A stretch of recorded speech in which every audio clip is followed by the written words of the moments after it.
Vous écoutez En bonne santé, le podcast qui vous aide à le rester. Cet épisode vous est proposé par le mutualiste Avenir Mutuel. Bonjour et bienvenue dans ce podcast. Je m'appelle Mathieu et dans cet épisode, je vais vous parler d'activité physique et de ses bienfaits sur notre corps et notre esprit. Les autorités sanitaires nous encouragent constamment à bouger. Ce serait l'ingrédient essentiel à la recette de notre bonheur, qu'il soit physique ou mental. Mais qu'en est-il vraiment ? Surtout, comment pratiquer une activité physique de qualité et en quelle quantité ? Pour répondre à ces questions, je suis allé demander son avis au docteur Fabien Pillard, médecin du sport au CHU de Toulouse et président de la Société Midi-Pyrénées de médecine du sport.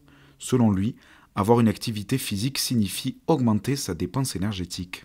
On parle d'augmentation de la quantité de mouvements quotidienne, régulière, hebdomadaire et chronique sur le long terme. Qu'est-ce que c'est qu'on appelle une quantité de mouvement ? C'est une quantité qui va être nécessaire et suffisante pour commencer à induire des effets favorables sur l'état de santé. La recommandation qu'on vous donne, 30 minutes par jour, au moins 5 fois par semaine, minimum, une recommandation minimale. En vérité, la recommandation, c'est 150 à 300 minutes d'activité hebdomadaire d'intensité modérément intense, répartie de façon régulière et équitable sur la semaine. Mais alors, à quel seuil une activité est-elle considérée comme physique ? Surtout, qu'est-ce qu'une activité physique modérément intense ? Si on parle de l'endurance, ça va être marcher, ça va être faire de la natation, faire du vélo. En clair, toute activité qui dure au moins 10 minutes et qui induit un niveau d'essoufflement tel qu'on ne peut pas chanter mais qu'on peut encore parler, ça c'est le minimum. Ça va être aussi qui commence à induire un peu de transpiration. Ça veut dire qu'on est dans un niveau de soutien au moins 10 minutes avec de l'endurance, une intensité cardiovasculaire, l'accélération du pouls, tous ces petits éléments simples en fait. L'élocution un peu plus difficile, le pouls qui s'accélère, la transpiration qui commence à apparaître au moins 10 minutes. Et après on va aller vers l'objectif d'au moins 30 minutes, 5 fois par semaine, ça fait 150 et plus c'est affinité. Si quelqu'un me dit, moi 30 minutes je ne peux pas les faire en moins de 6 x 5, commencez par 6 x 5. Chacun son rythme donc, en fonction de ses possibilités. Il faut veiller aussi à adapter son activité selon son âge, car l'activité physique ne se pratique pas de la même manière à 7 ans et à 77 ans. Par rapport à l'âge, il y a quelques subtilités. Chez l'enfant, par exemple, c'est 60 minutes. La reco que je vous ai donnée, c'est à peu près constant, quel que soit l'âge. On va rajouter pour les personnes âgées des recommandations un peu plus ciblées sur la santé osseuse, sur la santé articulaire, sur l'équilibre. Dans la notion d'activité physique, il y a la notion d'endurance, il y a la notion de renforcement musculaire aussi.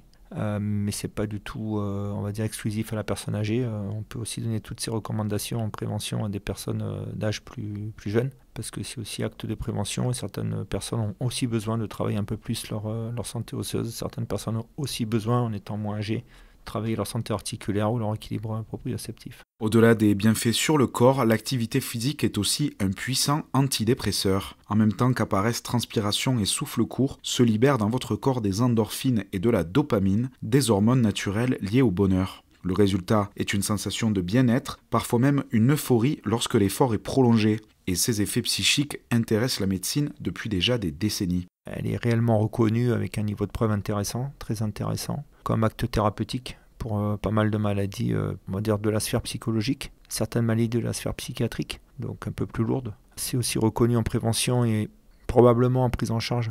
Quand je dis probablement, c'est faire attention, on ne soigne pas la maladie d'Alzheimer avec l'activité physique, qu'on soit bien d'accord. Donc je fais attention aussi à être très précis dans l'approche, mais en tout cas, c'est des recommandations internationales. Aujourd'hui, sur les démences d'involution liées à l'âge, en prévention et dans la prise en charge des patients qui commencent à en être atteints, l'activité physique permet d'avoir un certain entretien des capacités fonctionnelles et de limiter l'aggravation. Il y a pas mal de recommandations aujourd'hui qui ciblent l'activité physique comme outil thérapeutique. Il y a de plus en plus de recommandations comme quoi l'activité physique améliore le sommeil, améliore l'anxiété. Aujourd'hui, il y a quand même beaucoup de publications, beaucoup de conférences qui se développent. Alors, je ne sais pas si c'est un effet de mode, mais sur l'effet que ça améliore les capacités d'apprentissage, y compris au niveau des étudiants. Donc on le savait chez l'enfant, la préadolescent, mais le fait de faire une activité physique régulière, ça permet d'améliorer aussi les capacités d'apprentissage. Tout ça, c'est basé sur des études avec des indicateurs tels que les résultats aux examens, quoi.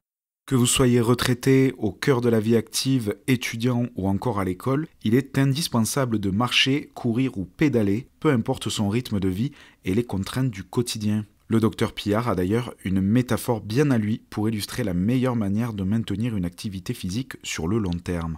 C'est comme une soupe. Vous avez un gros bol de soupe, vous devez manger votre bol de soupe. Vous n'aimez pas la soupe. Bon, déjà, l'activité physique, on va essayer de vous dire, il faut s'en fassiez si ça vous plaît quand même. On va pas vous forcer. Donc la soupe, on va pas vous forcer à la manger. Je prends cet exemple-là pour dire qu'il va falloir que vous preniez votre dose de médicaments, activité physique. Mais considérant que vous aimez votre soupe et que finalement elle est très bonne la soupe, mais qu'elle est chaude. Donc en fait, vous ne pouvez pas la manger d'un coup. Donc vous allez manger en plusieurs cuillères. Voilà. Et bien on va faire cet exemple-là. Vous allez prendre le bol de soupe en plusieurs cuillères et puis tout doucement, vous allez peut-être apprendre à moins la faire chauffer. Donc l'activité, vous allez apprendre à mieux la maîtriser.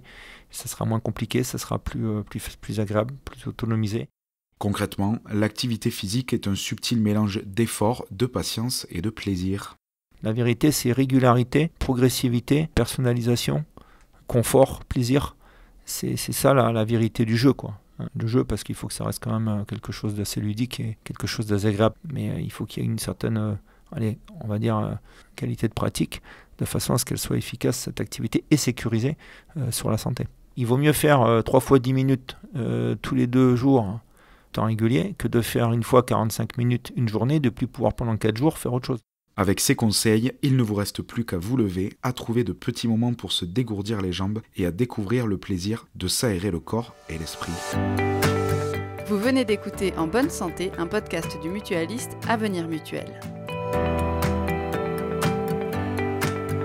Cet épisode a été produit par le réseau des éditeurs de revues et réalisé par l'agence SIEM.